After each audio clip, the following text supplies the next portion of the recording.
Traveling to different places is always fun, lalo na if you can travel conveniently. This is why self-driving rental cars are a must for your Bicol trip.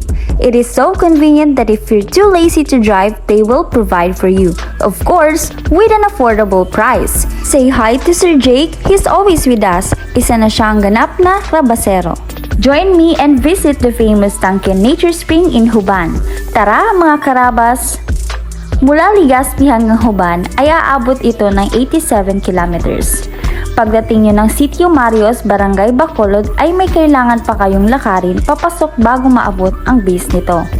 Upang makatulong na rin sa mga lokal na komunidad ay naghabal-habal kami papunta ng Tangke.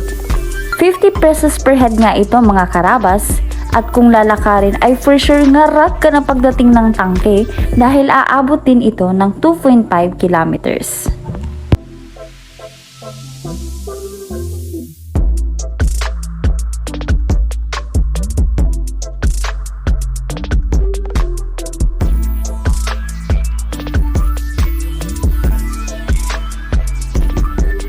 At andito na nga tayo sa Tangke.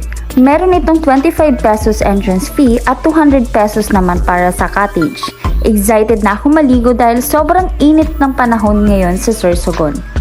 Oo nga pala karabas, advisable kung pupunta kayo ng weekdays dahil punuan pala dito kapag weekend.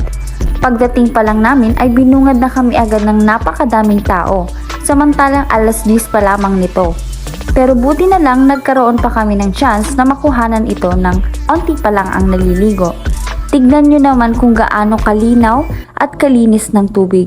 Sobrang lamig at pwede mo pa ito mainom. Wow na wow, diba? At eto na nga, the moment of truth. Grabe talagang malamig na malamig para kang bumababad sa yelo. Pero nakaka-relax ng katawan. Pakiramdam ko ito lang ang kailangan ko para mawala lahat ng nararamdaman ko sa katawan. Meron din kasing health benefits kapag binababad natin ang katawan sa malalamig na tubig. Example nito, ang reduces inflammation and swelling, relieves sore muscles, aids exercise recovery, lowers core body temperature, supports immunity, and last one, improves mental health. O ano pa, edi i-google nyo na kung ano ibig sabihin nun.